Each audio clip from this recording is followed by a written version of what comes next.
Si Ka Jin-wook, ipinanganak sa mayamang pamilya, lumaki sa karangyaan. Nasanay siya sa luho at madalas magpalit ng kasintahan dahil sa kanyang lifestyle. Ito'y nagpagalit sa kanyang amang direktor ng kumpanya, lalo na't ang chismis sa media ay makasisira sa reputasyon ng pamilya. Bilang parusa, ipinadala siya ng ama sa resort na pag-aari ng pamilya. Doon, magtatrabaho siya bilang katulong para matuto ng responsibilidad at negosyo. Siyempre, tutol si Jin-wook sa desisyon, pero wala siyang magagawa. Para matuto si Jin-wook, kinuha lahat ng luho niya, mula credit cards hanggang mamahaling kotse. Sa unang pagkakataon sa buhay niya, kailangan ni Jin-wook magtrabaho para mabuhay. Doon niya nakilala si Yumi, magandang babae na inosente ang ugali. Puno ng katawa-tawang pangyayari ang unang pagkikita nila na medyo ikinainis ni Jin-wook.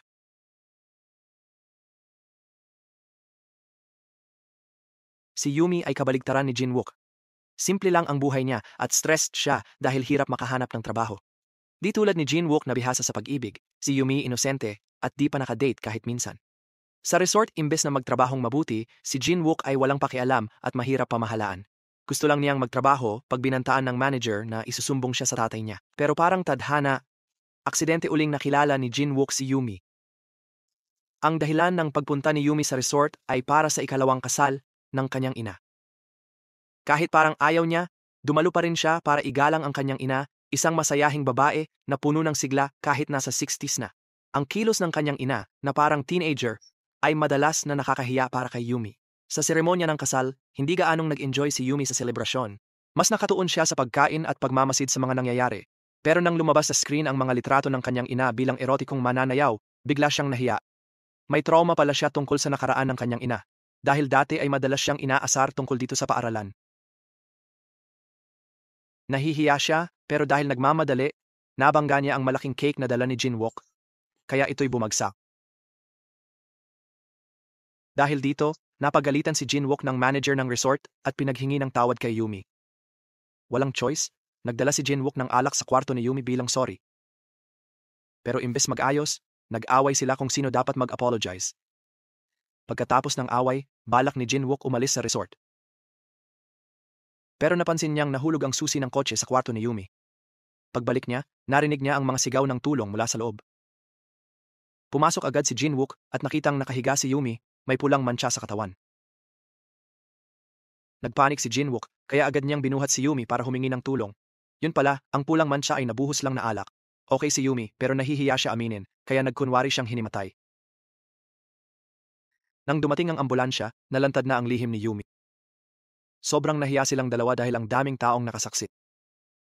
Laging malas si Jin-wook tuwing nakikita si Yumi. Pero nang malaman ang hirap ni Yumi, naunawaan at inaliw niya ito. Si Yumi naman, kahit inis noong una, nagka-interest din kay Jin-wook. Nang mangyari yon, nakaalis si Jin-wook sa resort gamit ang kotse. Pumunta siya sa lugawan, nag-iwan ng bulaklak at birthday card doon. Para pala sa tunay niyang ina ang bulaklak, matagal na di nakikita. Si Yumi naman, nalungkot nang makitang may kasama ang iba. Nangulila siya sa presensya ng isang mahal sa buhay. Habang naghihintay ng bus, bigla niyang nakita si Jin-wook. Nakita niyang nakamamahaling kotse, akala ninakaw lang ito. Bagamat inangkin niyang anak siya ng direktor ng may-ari ng resort, hindi agad siya pinaniwalaan ni Yumi. Kahit naiinis, inalok pa rin ni Jin-wook na ihatid ang dalaga. Unay tumanggi si Yumi, pero napilitan siyang pumayag dahil walang dumadaang bus. Ngunit sa halip na bumalik sa resort, dinala ni Jin-wook si Yumi sa isang beach. Doon sila uminom at nagkasama hanggang gumabi. Bagamat hindi malapit noon, ngayon nagsisimula ng magkaunawaan sina Jin-wook at Yumi. Unang beses naramdaman ni Yumi na may nagpapahalaga sa kanya matapos ang mahabang panahong nag-iisa. Nakita rin ni Jin-wook si Yumi bilang magandang babae, kakaiba sa mga nakilala niya noon. Sa tunog ng alon, naging romantiko ang paligid, kaya napagpasyahan nilang magpalipas ng gabi sa beach. Nang gabing iyon, nadala sila ng init ng damdamin at nagkaroon ng one-night stand sa kotse. Nang magising si Yumi, nagulat siyang walang damit. Nagpanik siya, nag-impake agad, at iniwan si Jin-wook na tulog pa. Matapos noon, hindi na sila muling nagkita. 3 taon ang lumipas, naging direktor si Jin-wook ng kumpanyang panloob. Ipinagmalaki siya ng ama, ngunit pinipilit na magpakasal at magkaapo. Di tulad noon, mas tutok si Chin Wook sa trabaho. Walang oras sa babae. Nag-aalala ang ama niya dahil 32 years old na si Chin Wook. Samantala, naging analyst si Yumi at magtatrabaho sa Daebak Company. Di alam ni Yumi na ang kumpanya ay pag-aari ng lalaking naka one-night stand niya. Masigasig na sinimulan ni Yumi ang unang araw sa bagong trabaho. Nagkataong nakasalubong niya si Chin Wook, di nila nakilala ang isa't isa. Gayunman, nang makita ni Chin Wook si Yumi, naaalala niya ang babaeng nakilala 3 taon na ang nakalipas. Ngunit hindi pa rin siya sigurado kung siya nga ba ito o iba. Bigla na lang, sa gitna ng kanyang abalang schedule, nawala ng malay si Chin Wook. Ang kanyang bumabagsak na kalusugan ay dulot ng kanyang hindi regular na pamumuhay. Ngayon, iminungkahi ng kanyang assistant na kumuha ng personal na nutritionista at nagkataong si Yumi ang napili para dito.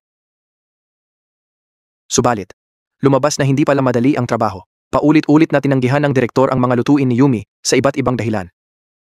Hanggang sa isang araw, aksidenteng nakita ni Chin Wook si Yumi.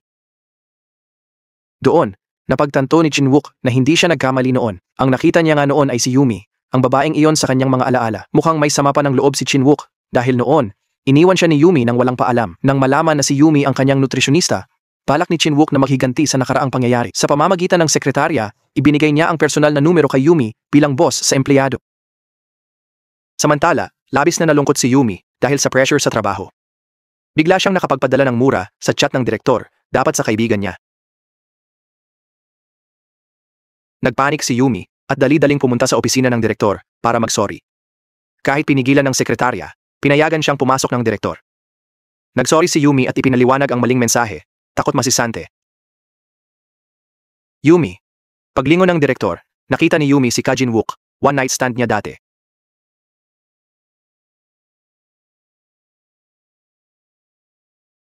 Hindi inasahan ni Yumi na makikita si Jin Wook matapos ang 3 taon. Sa gulat, hindi nakapagsalita si Yumi. Nagmamadali siyang lumabas ng opisina ng direktor. Nakita ni Jin Wook ang reaksyon ni Yumi. Ngumiti siya ng mapanukso. Matapos nito, hindi pa rin makapaniwala si Yumi sa nangyari. Nang muling makita si Jin Wook, nagkunwari siyang hindi siya kilala at iniwasan. Ngunit syempre, hindi siya basta palalampasin ni Jin Wook. Kahit anong gawin ni Jin Wook para mapansin siya, iniwasan pa rin siya ni Yumi. Ayaw niyang aminin na may naging relasyon sila noon. Dahil sa panunukso ni Jin Wook, humingi si Yumi ng paglipat sa ibang lugar. Bago pa maaprubahan, narinig ito ni Jin Wook at hindi siya pinayagang umalis. Dahil sa inis, sa wakas ay inilabas ni Yumi ang lahat ng kanyang damdamin. Ikinuwento niya ang nangyari 3 taon na, ang nakalipas, at inamin ang lahat. Natigilan si Jin Wook sa pagsabog ni Yumi, hindi makasagot sa kanyang mga sinabi. Ngunit may isang bagay na gusto niyang malaman. Bakit umalis si Yumi nang walang paalam? Nag-aalangan, sinabi ni Yumi na one-night stand lang ang nangyari sa kanila. Nasaktan din siya nang ituring siyang one-night stand lang. Dati, hinahabol siya ng babae, pero si Yumi kabaligtaran. Pinili niyang lumayo kay Jin Wook. Akala ni Yumi masisante siya, pero kabaligtaran ang nangyari. Kinain ni Jin Wook ang luto ni Yumi nang walang reklamo na ikinagulat niya. Samantala, may bumisita kay Jin Wook sa opisina, si Yeri. Si Yeri ay news anchor na may gusto kay Jin Wook simula high school. Patuloy siyang nanliligaw kay Jin Wook sa mapang-akit na paraan. Ngunit mukhang ayaw ni Jin Wook at sinusubukang iwasan siya. Maya-maya, dumating si Yumi sa opisina para maghatid ng pagkain. Nakita niya si Jin Wook at ang magandang babae, kaya umalis agad siya. Kinabukasan, may bagong problema si Yumi sa opisina. Dumating si Yeri na may dalang sangkap at gamit sa pagluluto, at sinubukang asikasuhin ang lahat ng gawain sa kusina para sa pagkain ng direktor. Kahit mayabang, tinawag ni Yeri si Jin Wook na magiging asawa, kaya nagsimula siyang matuto maging asawa ng direktor mula ngayon. Pero hindi nagtagal. Dumating si Jin Wook at itinanggi ito. Sa halip, niyakap niya si Yumi sa harap ni Yeri habang sinasabing personal assistant niya si Yumi, kaya siya lang ang may karapatang mag-utos kay Yumi, hindi ang iba. Sa gitna ng mainit na pagtatalo sa kusina, bigla namang inanyayahan ni Jin Wook si Yumi na lumabas. Kitang-kita na nainis si Yeri sa eksena, lalo na't parang naaagawan na siya ng ibang babae ng posisyon. Dinala ni Jin Wook si Yumi sa kanyang paboritong kainan, pero hindi ito para sa date, kundi para maintindihan ni Yumi ang gusto niyang pagkain bilang personal assistant. Sa gitna ng tahimik na kainan, si Yumi, na curious pa rin, ay nagtanong tungkol sa relasyon ni Jinwook at Hyeri. Walang pag-aalinlangan, sinabi ni Jinwook na anak lang si Hyeri ng dating guro niya at wala ng iba. Gayunman, binigyang diin niya kay Yumi na ang nakaraan nila, kasama ang nangyari noong gabi, ay isa lamang one-night stand. Pinaalalahanan ni Jinwook si Yumi na ihiwalay ang personal sa trabaho. Ilang araw ang lumipas, at si Jinwook, bagong balik mula sa biyahe, ay hiniling kay Yumi na magluto sa kanyang bahay. Kahit weekend, wala nang magawa si Yumi kundi sumunod. Pagdating ni Jinwook, nakahain na ang pagkain. Ngunit wala na si Yumi, naiwan lang ang fur coat na nakuha niya 3 taon na ang nakalipas. Bagamat medyo nadismaya na umalis na si Yumi, nasarapan si Jinwook sa niluto niya. Gayunpaman, sa bawat subo, ang kanyang mukha'y nagpapakita ng kalungkutan, ang tingin niya'y malayo, tila may iniisip. Samantala, sinubukan din ni Hyeri na mapahanga ang ama ni Jinwook sa pagluluto. Ngunit sa halip na magustuhan, umubo ang kanyang ama dahil napakasama ng lasa ng pagkain. Gayunpaman, hindi lang pagkain ang dahilan ng pagbisita ni Hyeri. Sinusubukan niyang impluwensyahan ang ama para pilitin si Jinwook na pakasalan siya agad. Sobrang obsessed si Hyeri kay Jinwook at ayaw niyang mawala ito sa kanya. Kahit malinaw na wala si Jinwook ganong damdamin, desidido pa rin si Hyeri na gawin lahat para mahulog siya. Ilang araw pagkatapos, sa lobby ng kumpanya, nakasalubong ni Hyeri si Yumi. Sinamantala ni Hyeri ang pagkakataon para ipakita ang kanyang pagiging superior. Sarkastiko niyang pinaalala kay Yumi na assistant lang siya at huwag umasa ng higit pa kay Jinwook. Lumitaw si Hyeri bilang isang ambisyosa at mapanipulang tao. Kumbinsido siya na siya lang ang babaeng karapat-dapat para kay Jinwook. Ayaw ni Hyeri na may babae pang hadlang sa kanyang pagiging asawa ng direktor. Samantala, napagtanto ni Yumi na nandoon siya para magtrabaho lang at mas mabuting iwasan ang gulo kay Hyeri. Biglang lumapit si Jinwook kay Yumi nang may inis na ekspresyon. Inakusahan pa niya si Yumi na binuksan ang makeup box sa bahay at alam ang laman nito. Naiinis at nahihiya si Jinwook, iniisip kung alam nga ba ni Yumi ang laman ng kahon. Ngunit mas naging komplikado ang sitwasyon dahil sa maling pagkaunawa ni Yumi. Akala niya makeup ni Hyeri ang laman ng kahon at nagpanik, inaakalang nasira niya ito. Sa totoo lang, hindi niya binuksan ang kahon at hindi alam ang laman nito. Pero habang nagpapaliwanag sila, lalo silang nalubog sa hindi pagkakaunawaan. Naputol ang tensyon nang biglang dumating si Yontae, matalik na kaibigan ni Yumi. Nakita niyang pinagagalitan si Yumi, kaya agad siyang nakialam at hinila ito palayo. Nagtataka, tinanong ni Jinwook kung kilala na ba ni Yontae si Yumi noon pa. Malabo, sagot ni Yontae na nagpaisip kay Jinwook na nagde-date sila. Sa totoo lang, magkaibigan lang sila pero baka may lihim na gusto si Yontae kay Yumi. Samantala, pareho pa ring iniisip ni na Jinwook at Yumi ang hindi nila pagkakaunawaan. Kinabukasan, naging awkward ang sitwasyon ni na Jinwook at Yumi. Nang maghatid ng pagkain si Yumi, tinanong ni Jinwook tungkol sa lalaking kasama niya. Si Yumi, na ayaw pag-usapan ito, sinubukang iwasan ang paksa. Nang gabi, hiningi ni Jinwook kay Yumi na magluto, pero ngayon iba ang kilos niya. Hindi na siya ng asar o nagkomento tungkol sa pagkain gaya ng dati. Sa halip, paulit-ulit siyang humihingi ng tulong, tila pinapatagal si Yumi. Naiinis, tinanong ni Yumi kung pinipigilan siya dahil sa lalaking nakita kagabi. Nagulat si Jinwook sa tanong at nasamid. Sa gitna ng tensyon, galit na nagtanong si Jinwook kung bakit kinakabahan si Yumi. Nalilito, bigla na lang sinabi ni Yumi na hindi siya komportable sa direktor.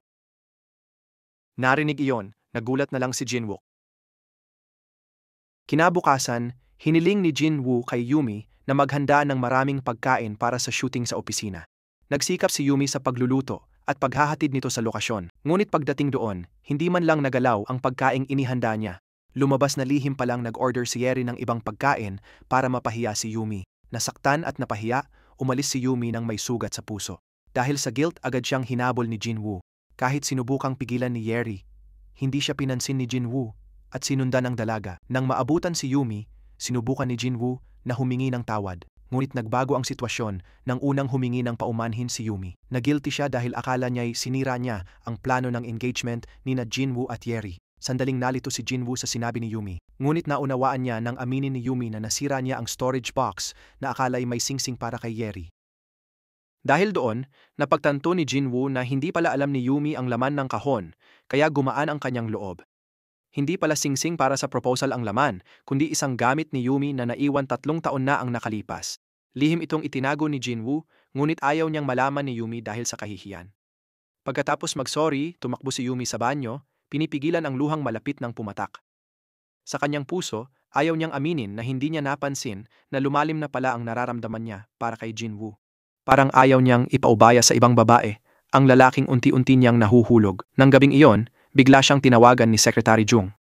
Akala niya para sa hapunan, pero balita pala na na-ospital si Jinwoo. Nanghihina ang direktor dahil sobrang dami ng nakain niyang lunchbox na gawa ni Yumi. Nakaramdam pa rin siya ng guilt sa nakaraang insidente. Kahit alam niyang delikado sa kalusugan, kinain pa rin ni Jinwoo ang pagkain dahil pinaghirapan ito ni Yumi. Dahil curious, tinanong ni Jinwoo tungkol kay Huntae na akala niya ay boyfriend ni Yumi. Pero pinaliwanag ni Yumi na magkaibigan lang sila. Nilinaw din ni Jinwoo na wala silang relasyon ni Hyeri. Dagdag pa, ang kahon na nasira ni Yumi ay walang kinalaman kay Hyeri. Nang maayos ang misunderstanding, mas lumakas ang relasyon ni Jinwoo at Yumi. Ngayon, mas komportable na sila sa isa't isa na wala na ang dating awkwardness. Bilang personal assistant, inako ni Yumi ang responsibilidad sa pagkasaktan ni Jinwoo bilang kabayaran. Hiningi ni Jinwoo na ilibre siya ni Yumi ng pagkain ng 10 beses. Walang ibang choice, napilitan si Yumi sumunod sa utos ng boss niya. Gabi na, bilang simula ng parusa, inimbitahan ni Jinwoo si Yumi kumain. Pumili si Yumi ng simpleng kainan na medyo pinag-isipan ni Jinwoo. Pero nagustuhan niya pala ang lugar at nasarapan sa pagkain. Pauwi na sila, napunta sa personal na buhay ni Jinwoo ang usapan. Nalaman ni Yumi na hiwalay parents ni Jinwoo, kaya di close sa nanay. Dahil doon, madalas malungkot si Jinwoo at nasanay kumain mag-isa. Naisip ni Yumi na baka gusto lang ni Jinwoo ng kasama kumain. Kinabukasan, si Yuntae na naghatid kay Mama Yumi, nakasalubong si Harry. Nagmamadali si Harry, akala courier si Yuntae na may dala niyang package. Di nakapagsalita si Yuntae, napilitang maging instant courier na lang. Samantala, nagkataon lang, binalak din ng talk show ni Harry na imbitahin si Yuntae bilang guest star dahil siya'y isang sikat na batang manunulat. Nang makita ang larawan, naramdaman ni Harry na pamilyar ang mukha, pero di niya matandaan kung saan niya ito nakita. Nang gabing iyon, tinawagan ni Harry si Yuntae para imbitahan siya bilang guest star sa kanyang talk show. Subalit, hindi inaasahan ni Harry ang naging tugon ni Yuntae. Tinanggihan niya ang imbitasyon dahil ayaw niyang maging masyadong sikat. Una, di alam ni Yuntae kung sino ang tumawag, pero nang ipakita ng mga kaibigan ang larawan, nakilala niya si Yeri na humingi ng tulong sa paghahatid ng pakete. Sa ibang lugar, kahit Sabado, hiniling kay Yumi na samahan si Sinwook sa isang hapunan. Alaalang tuparin ang pangako, napilitan si Yumi na pumayag sa kahilingan. Habang magkasama, tila masaya sila, lalo na sa mga maliliit na kilos ni Sinwook, gaya ng pagtali ng sapatos ni Yumi, na nagpaantig sa kanya. Namumungay ang mukha ni Yumi matapos ang parang unang date niya. Si Jungtae, nang marinig ang kwento ni Yumi, ay nagpakita ng selos, kahit sinubukan niyang itago ito. Kinabukasan, tulad ng dati, naghatid ng pagkain si Yumi sa direktor. Ngunit ngayon, nag-alok si Yumi na samahan siya habang kumakain para mas komportable si Sinwook. Sa gitna ng muling pagiging magiliw, sinabi ni Sinwook kay Yumi na itigil ang pagiging personal assistant niya. Sandaling nalito si Yumi sa sinabi ni Sinwook na itigil ang pagiging assistant niya, pero gusto lang pala ni Sinwook na hindi siya mabigatan sa trabaho. Hindi dahil hindi na niya kailangan ang tulong nito. Lalo na't kailangan pa ring tapusin ni Yumi ang parusa na ibinigay sa kanya kanina. Bukod dito, inanyayahan din ni Sinwook si Yumi na maghapunan, pero tinanggihan muna ito ni Yumi nagsabing may iba siyang plano. Ngunit paglabas niya ng opisina, nagbago ang isip ni Yumi at pumayag na kumain kasama ang direktor. Nagbago ang saloobin niya nang mainis siya nang marinig na tinuring ni Sinwook ang hapunan bilang utang lang, hindi espesyal na sandali para sa kanila. Gusto ni Yumi na matapos na ito agad, para hindi na siya makaramdam ng pagkakagapos dito. Ngunit dahil nakansela na ang reserbasyon, niyaya na lang ni Sinwok si Yumi sa kanyang bahay. Sa pagkakataong ito, si Sinwok ang magluluto para sa kanilang dalawa. Laking gulat ni Yumi nang magaling pala si Sinwok sa pagluluto, marahil dahil sanay siyang mag-isa. Nang handa na ang pagkain, hiniling ni Sinwok kay Yumi na hawakan ang plato. Bigla na lang yumuko si Sinwok at binigyan siya ng mabilis na halik. Natigilan si Yumi, kumabog ang puso niya na parang tumigil ang oras. Ngunit bigla itong naputol nang tumunog ng malakas ang doorbell. Dumating pala ang presidente ng kumpanya nang walang pasabi, kaya nagpanik silang dalawa. Sa pagkakataong ito, magaling si Sinwok sa pagluto para sa kanilang dalawa. Nagtago agad si Yumi habang tinago ni Sinwok ang mga gamit niya. Pero napansin pa rin ng presidente ang dalawang plato sa mesa nang may pagdududa.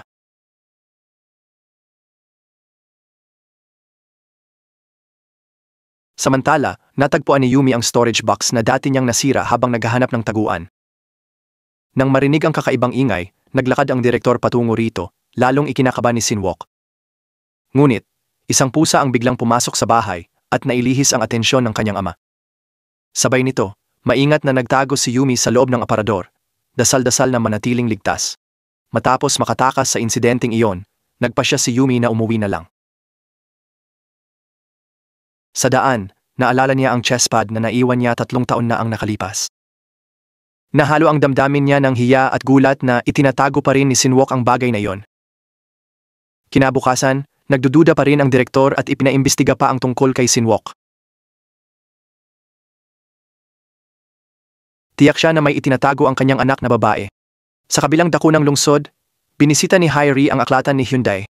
Hindi siya bumili ng libro, kundi inimbitahan si Hyundai sa kanyang talk show. Subalit, magalang na tumanggi si Hyundai, ayaw niyang maging balita sa publiko.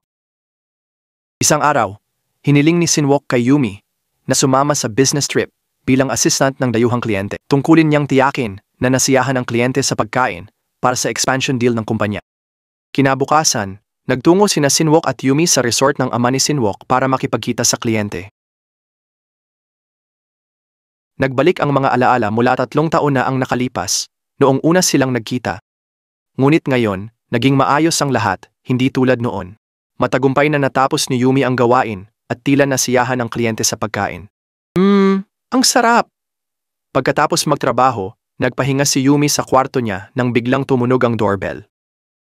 Akala niya si Sinwok, pero nang buksan niya ang pinto, walang tao roon. May kahon lang sa harap ng pinto na may lamang damit at sapatos. Regalo pala ito ni Sinwok, gusto niyang isuot ni Yumi at magkita sila sa restaurant. Nang isuot niya ang magandang damit, halos hindi niya makilala ang sarili sa salamin. Pagdating ni Yumi, nabighani si Sinwok sa kanyang kagandahan. Nakatutok ang tingin niya at may maliit na ngiti sa kanyang mukha. Nagkatinginan sila, parang Romeo at Juliet, nawawala sa pag-ibig. Nang gabing iyon, halos perpektong romantiko ang sandali para kina Sinwok at Yumi. Ngunit, nagbago ang mood ng tumapong inumin sa damit ni Yumi.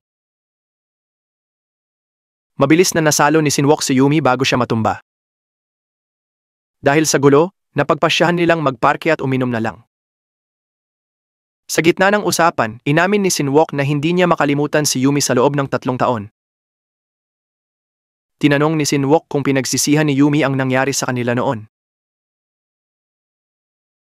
Medyo nag-aalinlangan, sumagot si Yumi ng oo. Bilang inosenteng babae, naisip niyang hindi magandang simula ang one-night stand. Samantala, sa kabilang dako ng lungsod, muling bumisita si Harry sa book cafe ni Yuntak. Ngayon, dumating siya para uminom at magkwentuhan lang. Pareho sina Harry at Yuntak na may hindi nasusuklian na pag-ibig. Si Harry, na nagmahal kay Sinwok ng 12 taon, nauunawaan ang damdamin ni Yuntak. Pinayuhan niya si Yuntak na ipahayag ang nararamdaman bago mahuli ang lahat. Pagkatapos ng insidente, niyaya ni Jinwook si Yumi na maglangoy para gumaan ang pakiramdam. Dahil hindi magaling lumangoy, nakatayo lang si Yumi sa gilid ng pool habang nanonood.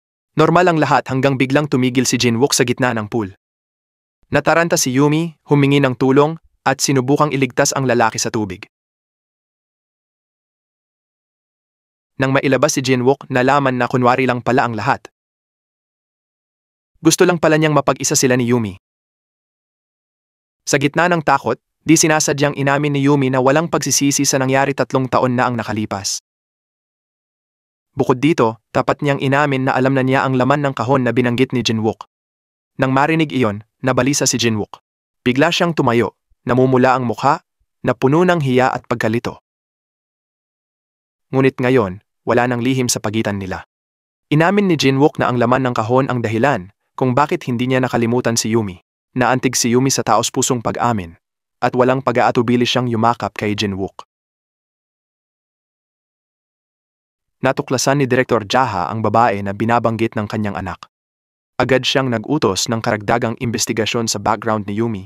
Ayaw niyang basta-basta lang ang makipagrelasyon sa kanyang pamilya. Lumipas ang mga araw at muling nalubog si Yumi sa kanyang gawain. Sa gitna ng kanyang abalang schedule, inanyayahan siya ni Jinwook sa hapunan, pero tumanggi siya. Pauwi na, nakita ni Jinwook na sinundo si Yumi ng Hyundai at nagduda siya sa kanilang relasyon. Si Yumi at Hyundai, nag-shopping lang pala bilang paghahanda sa kaarawan ng kapatid. Masaya at buhay na buhay ang naging handaan sa kaarawan.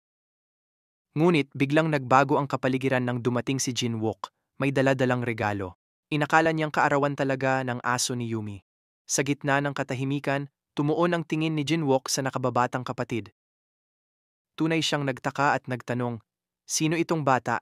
Hindi pa man nakakapagpaliwanag si Yumi, hiniling niya sa ina na iakyat ang kapatid, nag-iwan ito ng 3 sa medyo awkward na sitwasyon.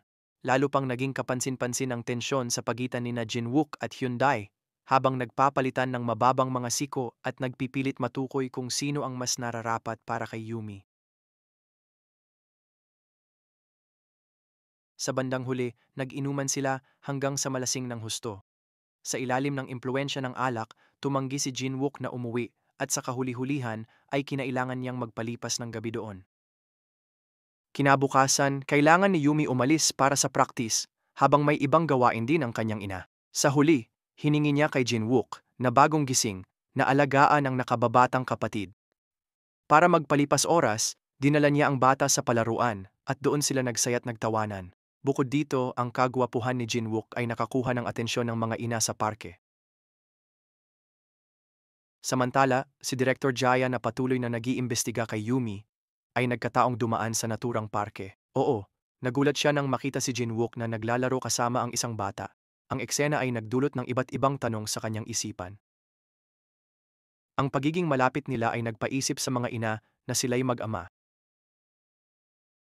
Siyempre, sa simula, inakala ni Jinwook na simpleng pagkakamali lang ito. Pero, naguluhan siya nang malaman na 3 taon ang bata, katulad ng panahon ng one-night stand nila ni Yumi. Pagbalik ni Yumi, muling tinanong ni Jinwook kung sino ang batang kapatid. Ngunit malabo pa rin ang mga sagot ni Yumi, kaya't lalo pang nalito at nausisa si Jinwook. Kinabukasan, naghihintay na si Director Ka sa opisina ni Jinwook mukhang galit. Tinapos niya ang paliwanag tungkol sa hinala niyang anak ni Jinwook at Yumi ang bata.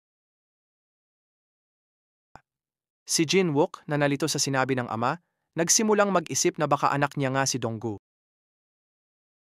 Hindi na nakapagpigil, inanyayahan ni Jinwook si Yumi na magkita. Pero di nila alam, nakita sila ni Hyeri at Hyuntae at lihim na sumunod. Sinamantala ni Jinwook ang pagkakataon para seryosong kausapin si Yumi. Hiniling niya kay Yumi na sabihin ang lahat ng walang lihim sa pagitan nila. Buong puso, hinimok ni Jinwook si Yumi na ikwento ang nangyari matapos silang maghiwalay 3 taon na ang nakalipas. Inamin ni Jinwook na simula nang umalis si Yumi 3 taon na ang nakalipas, hindi niya ito makalimutan, at mula noon, hindi na siya nakipag-ugnayan sa ibang babae. Nang marinig ang pag-amin ni Jinwook, unti-unting nabuksan ang puso ni Yumi. Nanginginig ang boses, inamin niyang takot siyang isiping madali siya na mahirap paniwalaan, pero si Jinwook ang una niyang lalaki. Nang marinig iyon, agad niyakap ni Jinwook si Yumi. Sinabing hindi na siya mag-iisa mula ngayon. Hindi nila alam, narinig ni Hyeri ang usapan nila habang nakatago sa malayo. Inis na inis siya nang makitang nakuha ng ibang babae ang lalaking gusto niya. Lalapitan na sana niya sila, pero bago pa makahakbang, pinigilan agad siya ni Yongtae at hinila palayo. Mahinahon ngunit matatag, nag-alok si Yongtai ng kasunduan. Pumayag siyang maging guest star kay Harry, kung kalimutan nito ang narinig at hindi na makikialam sa relasyon ni Jinwook at Yumi. Si Harry, puno pa rin ng galit at pagkabigo, ay binaliwala ang kahilingan ni Yongtai. Kinabukasan, bigla-biglang dumating ang direktor ng Batibat sa cafeteria ng kumpanya. Dumating siya para babalaan si Yumi na tapusin ang relasyon kay Jinwook bago maging masyadong komplikado. Tumagos ng malalim ang mga salitang iyon sa damdamin ni Yumi. Nag-iwan ng matinding kabiguan. Ayaw niyang malungkot si Yumi, kaya inanyayahan ni Jinwook sila ni Dongku na magkasama. Kahit nalulungkot pa rin, tinanggap ni Yumi ang imbitasyon. Mahirap man, naaliw si Yumi sa pagiging malapit ni Jinwook at Dongku, pero nagseselos din.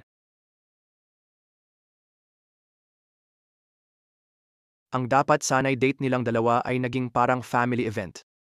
Gayunpaman, nasiyahan pa rin sila sa oras na magkakasama.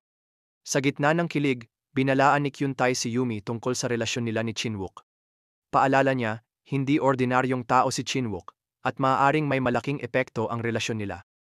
Pero para kay Yumi, naiiba si Jinwook sa iba. Kasama si Jinwook, mas bukas, komportable, at tanggap si Yumi sa sarili niya. Pauwi, nakita ni Yumi si Yeri na lasing at gulo-gulo, nag-iisa sa gilid ng daan. Inilabas ni Yeri ang galit niya. Sabi niya, hindi si Yumi ang bagay kay Jinwook.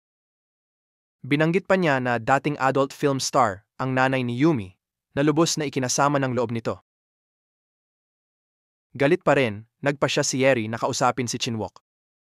Luhaan, ibinuhos niya ang kanyang damdamin. Ilang taon siyang umasa, pero hindi natupad ang pangarap niya. Matatag pa rin si Jinwook sa pagtanggi sa pag-ibig niya. Hindi man ito ang unang pagkakataon, parang katapusan na ito para kay Yeri. Hindi napigilan ang luha, nanghina siya't umupo, tila nawalan ng pag-asa. Kinabukasan, lihim na pumunta ang direktor sa bahay ni Yumi. Nakita niya si Donggu na nag-iisang nakaupo roon. May lihim na balak, gusto niyang kumuha ng buhok ni Donggu para sa DNA test. Gusto niyang patunayan kung talagang anak niya ito. Bago pa man siya magtagumpay, nahuli siya ng nanay ni Yumi. Nang makita ang estranghero na humahawak sa anak, agad siyang nagalit, na naging sanhi ng gulo. Narinig ang kaguluhan, mabilis na tumakbo si Yumi, nagulat nang makitang nakikipagtalo ang direktor sa kanyang ina. Maya-maya, dumating si Jinwook matapos mabalitaan ang nangyayari. Sumiklab ang lahat ng gulo at hindi pagkakaunawaan ng sabihin ng ina ni Yumi na si Donggu ang kanyang tunay na anak. Ang pahayag na ito ay lalo pang pinatibay ng direktang paliwanag ni Yumi. Nang marinig ito, hindi maitago ni Jinwook ang bahagyang pagkadismaya na hindi pala niya anak si Donggu. Si Yumi naman ay nasaktan nang maunawaan na ang atensyon ni Jinwook ay maaaring dahil lang sa maling akala. Samantala, galit na ang direktor at iniutos kay Jinwook na iwanan si Yumi at bumalik kay Huri. Ngunit, matatag pa rin si Jinwook sa kanyang paninindigan at sinabing si Yumi ay isang mabuting babae. Ayaw niyang makialam ang ama sa kanyang personal na buhay. Sa ibang dako, hindi maitago ni Huri ang lungkot sa pagtanggi ni Jinwook. Kahit nagtatrabaho, hindi niya mapigil ang pag-iyak, nakakaakit ng atensyon. Mabilis kumalat sa media ang chismis tungkol sa kabiguan ni Jinwook at Huri. May chismis na itinakwil ni Jinwook si Huri dahil may anak sa ibang babae. Mas malala, nadamay si Yumi bilang third party, lalong sumira sa reputasyon. Malaki ang pagbabago sa buhay ni Yumi pagkatapos nito. Patuloy na kumakalat ang chismis, kaya lalong napipressure at nababalisa siya. Ngunit sa gitna ng lahat ng ito, laging nandoon si Kyuntai para sa kanya. Nag-alok pa siya ng suporta at sandalan para pagaanin ang pasanin ni Yumi. Lumipas ang panahon at tinupad ni Kyuntai ang pangako sa Pakseo Milkeri. Matapos tanggihan, nagka-interes si Huri kay Kyuntai, parang pag-iwas sa sakit.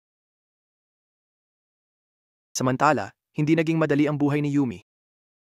Nang bumalik siya sa trabaho, nakasalubong niya si Jinwook.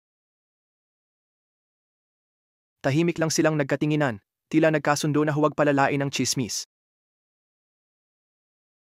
Sa gitna ng komplikadong sitwasyon, niyaya ni Chinwook si Yumi para mag-usap. Sa pag-uusap, sinabi ni Yumi na gusto niyang lumipat ng trabaho para sa ikabubuti nilang dalawa. Tumanggi si Chinwook dahil ayaw niyang maghiwalay sila. Pero matatag ang desisyon ni Yumi. Para sa kanya, ito ang pinakamabuting paraan para hindi lumala ang sitwasyon. Kahit mahirap tanggapin, alam nilang wala na silang magagawa para mapabuti pa ang sitwasyon. Si Yumi, na nagpa siyang lumipat ng trabaho, nagpaalam na sa kanyang mga kasamahan. Nagkaroon sila ng despedida, bilang huling sandaling magkakasama. Kahit final na ang desisyon, hindi madali para kay Yumi ang pag-alis sa trabaho. Bawat sulok ng opisina'y may alaala na di niya malilimutan. Si Chinwook naman ay nalungkot ng husto dahil kailangan niyang bitawan ang babaeng mahal niya. Ngayon, nagtatrabaho si Yumi sa cafeteria ng universidad sa Dushan. Kahit mahirap noong una, sinubukan niyang umangkop at gumawa ng maayos sa bagong lugar. Samantala, nag-iwan ng malaking puwang sa buhay ni Chinwook ang pag-alis ni Yumi. Naging magulo ang buhay niya, at madalas lumaktaw ng kain dahil sa trabaho at abalang-abala. Kahit magkalayo, hindi maiwasan ni Chinwook at Yumi na isipin ang isa't isa. Ang matamis nilang alaala noon ay patuloy na bumabagabag, tumatatak sa kanilang mga puso. Isang araw matapos magtrabaho, sinundo si Yumi ni Inti. Kahit malayo na ang trabaho ni Yumi, naglalaan pa rin ng oras si Inti para sunduin siya. Nag-alala si Inti at tinanong ang kalagayan ni Yumi, pero tiniyak niyang ayos lang siya. Bigla na lang, ipinahayag ni Inti ang kanyang damdamin kay Yumi. Mukhang sinunod niya ang payo ni Hyeri na ipakita na ang nararamdaman. Nang marinig ang pagtatapat, labis na nagulat si Yumi. Noon, kaibigan lang si Inti sa kanya, lalo't may iba nang nasa puso niya. Kaya hindi niya matanggap ang damdamin ni Inti. Kahit tinanggihan, ngumiti si Inti, gumaan ang loob na nasabi ang nararamdaman. Pero di nila alam, nakatingin pala si Chinwook mula sa malayo. Walang imik, tumalikod si Chinwook at umalis na lang bigla. Sa ikampatro na palapag, nagkaroon ng TV guesting ang ina ni Yumi. Una, tiwala siya at nasiyahan sa pagbabalik sa harap ng kamera. Ngunit sa kasarapan ng usapan, nasabi niya ang pribadong buhay ng anak. Sa usapang iyon, binanggit niya ang relasyon ni Yumi kay CAH Chinwook na di sinasadyang nagpalakas ng chismis tungkol sa third party sa hiwalayan ni Hyeri at Chinwook. Samantala, si Hyeri, nag-aalala dahil di sumasagot si Chinwook, ay nagpa siyang pumunta mismo sa opisina niya. Nagdala siya ng pagkaing inihanda niya at sinikap ipakita ang kanyang pag-aalaga sa sariling paraan. Hindi na tulad ng dati, tila wala ng pag-asa si Hyeri sa pag-ibig ni Chinwook. Ang pag-aalala niya ay dahil lang sa kalagayan ni Chinwook, na tila napapabayaan mula nang umalis si Yumi. Nang makita ang taos-pusong pag-aalaga ni Hyeri, medyo lumambot ang puso ni Chinwook. Tinanggap niya ang pagkaing dala ni Hyeri at sinubukang tikman ito. Kahit di kasing sarap ng luto ni Yumi, pinahahalagahan pa rin ni Chinwook ang pagsisikap ni Hyeri. Sa sandaling iyon, naalala ni Chinwook ang una nilang pagkikita. Noon, nakikipagkita siya sa guru niya, na ama ni Hyeri. Nang makita si Chinwook sa unang pagkakataon, agad na nahulog si Hyeri sa kanya. Kahit mahigit 10 taon na ang nakalipas, di pa rin nagbago ang nararamdaman niya hanggang ngayon. Pagkatapos, nagpa siya si Hyeri uminom sa bar kasama si Inti. Inamin na baka tapos na talaga sila ni Chinwook. Mukhang nagsisimula ng tanggapin ni Hyeri ang katotohanan at unti-unting bumibitaw sa pag-ibig ni Chinwook.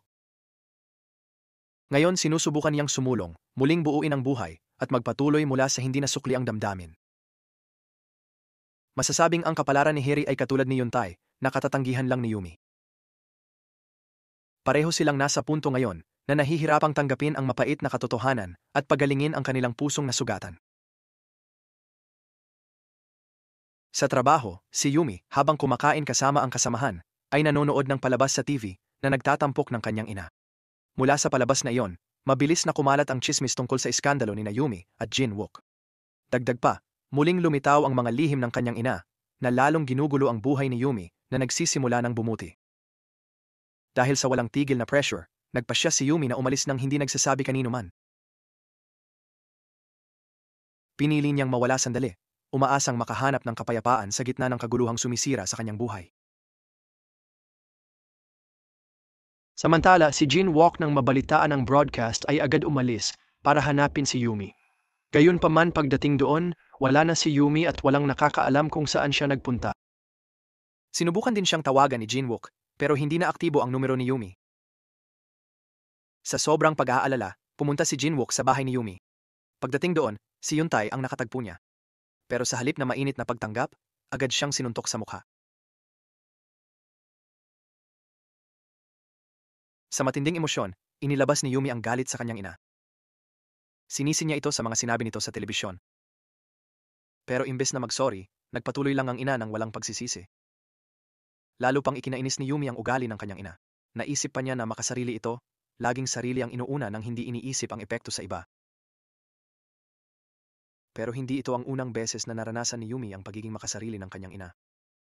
Ang dating kasakiman nito bilang adult film star ay naging dahilan ng pang-aapi kay Yumi sa paaralan.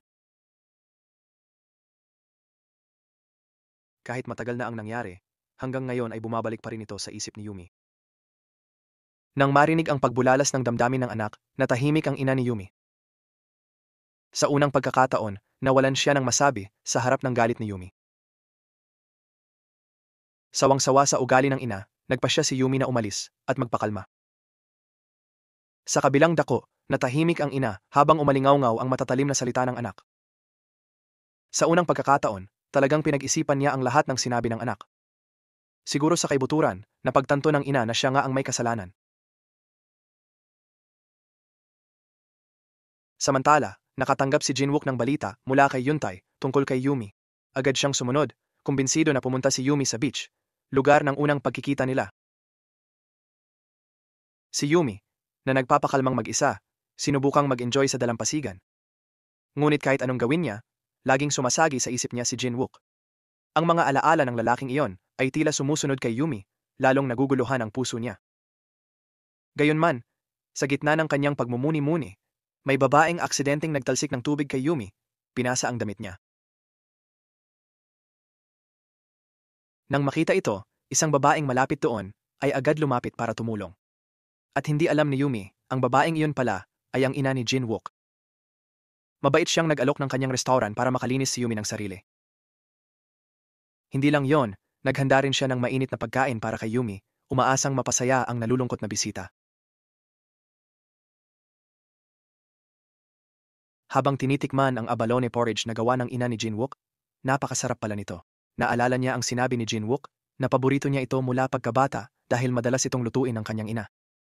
Hiningi pa ni Yumi ang recipe para lutuin kay Jinwook, pero napag-isip-isip niyang huli na para doon.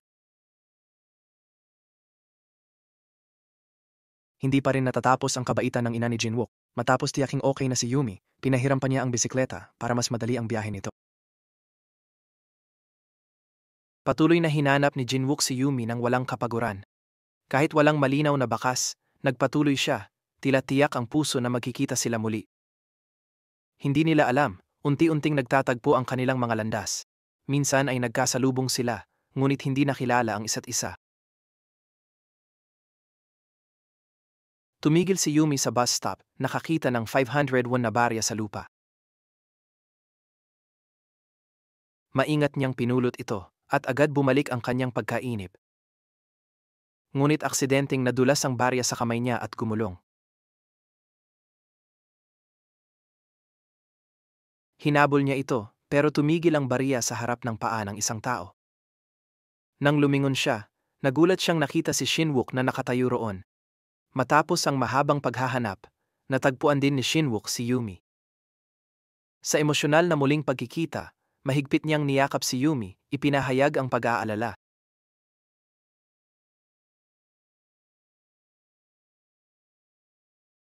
Matapos maibsan ang kanilang pananabik, nagsimulang magbukas si Jinwook at ibinahagi ang isang bagay na matagal niyang itinago, ang insomnia niya mula pagkabata. Dati, sobrang lapit niya sa kanyang ina na siyang pinagkukunan niya ng ginhawa at pagmamahal. Pero isang gabi, bigla itong umalis ng walang paalam at hindi na bumalik. Mula noon, nahirapan ng matulog si Jinwook dahil sa matinding damdamin ng pagkawala. Kaya gusto ni Jinwook na maging katabi si Donggu, para di niya maranasan ang mawalan ng magulang habang kailangan pa niya ito. Naging hindi malilimutang sandali ang gabing iyon para sa kanila, puno ng init at romansa. Nahihirapang paniwalaan ni Yumi na kasama niya ang isang lalaking kasing gwapo ni Shinwook. Para sa kanya, parang panaginip lang ito. Pero para kay Shinwook, hindi lang panaginip si Yumi. Siya ang katotohanang gusto niyang mabuhay habang buhay, ang nagpuno ng puso niya ng tapat na pagmamahal. Pagsapit ng umaga, nagising si Yumi sa yakap ni Shinwook.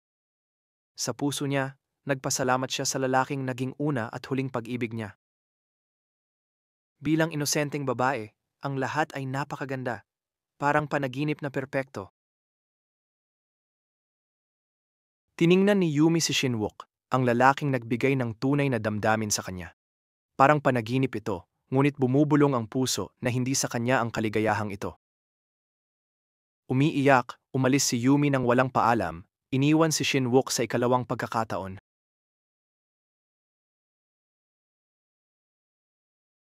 Kinaumagahan, nakita ni Shinwook na wala na si Yumi sa tabi niya. Tulad ng dati, hinintay niya ang dalaga hanggang handa itong tanggapin ang pag-ibig niya. Sa ilalim ng niyebe, umuwi si Yumi na pusong wasak, at agad siyang sinalubong ni Euntae. Nang makita ang kaibigan na mahina, agad siyang yumakap at umaliw kahit walang salita.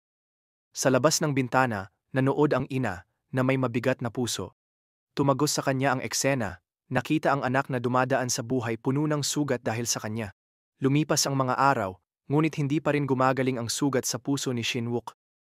Bihira siyang pumunta sa opisina, kaya lalong nagalit ang kanyang ama sa kanyang pag-uugali. Kahit sumusulong ang oras, hindi mabura ni na Shinwook at Yumi ang alaala ng isa't isa. Sa huli, napagpasiyahan ni Shinwook na gawin ang matagal niyang iniiwasan. Binisita niya ngayon ang kanyang tunay na ina. Ang taong di niya nakilala mula pagkabata ay naging layunin niya, handa na siyang humarap dito. Nang makita ang anak na lumaki na, hindi napigilan ng ina ni Shinwook ang kanyang luha. Alam niyang taon-taon nagpapadala si Shinwook ng bulaklak, ngunit nagkunwari siyang hindi alam. Bilang regalo, naghanda ang ina ng abalone porridge, paborito ni Shinwook noong bata pa. Nang matikman ito, ngumiti ang ina habang bumabalik ang mga alaala ng pagkabata. Hindi napigilan ni Shinwook ang luha sa emosyon at init na matagal niyang hinangad.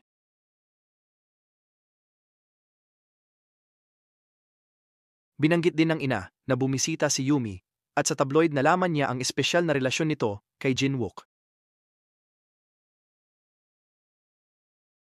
Mahinahon, iminungkahi ng ina na habulin ni Jinwook ang babaeng mahal niya, alam niyang mahalaga si Yumi sa kanya.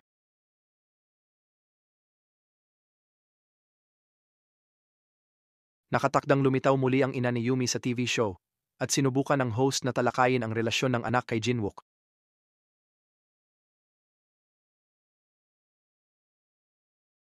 Ngunit ngayon, mas matalino ang pag-uusap ng ina. Tila napagtanto ang kanyang mga dating pagkakamali. Mahigpit niyang pinaalalahanan ng lahat na huwag makialam sa pag-ibig ng iba at igalang ang kanilang mga desisyon.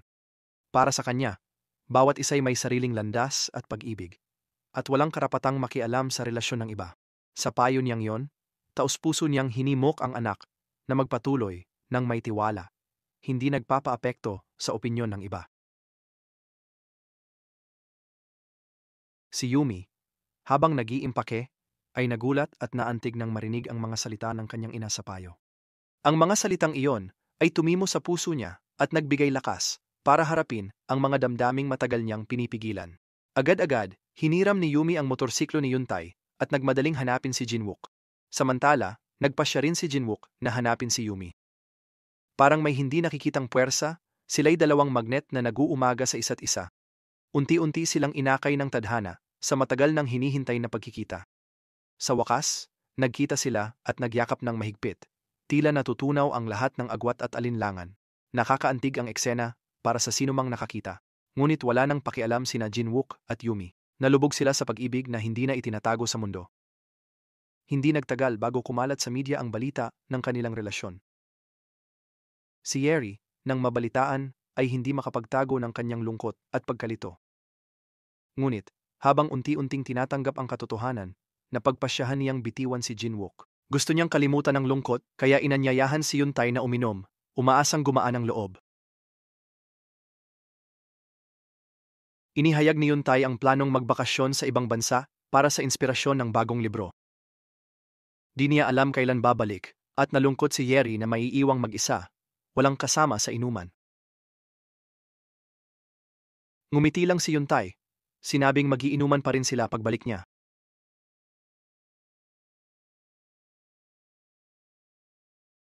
Pero sa halip na tanggapin, matapang na nag-alok si Yeri na makipag-date sa kanya.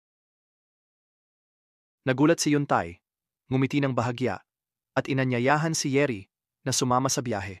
Agad namang tinanggap ni Yeri ang alok. Bumalik tayo sa ina ni Yumi, na nagpa siyang magpatuloy at makipagbati sa dating asawa.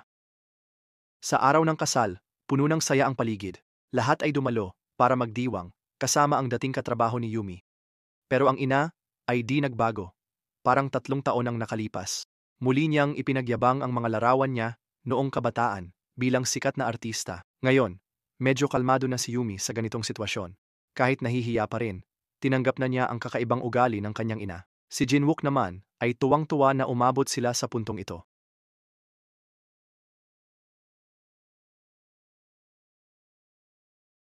Maraming pagsubok, pero bawat hakbang ay nagpalapit at nagpaunawa sa kanila. Buong tiwala, tumingin si Jinwook kay Yumi at mahigpit na hinawakan ang kamay niya. Nangako siya na lagi silang magkasama at hindi na maghihiwalay pa.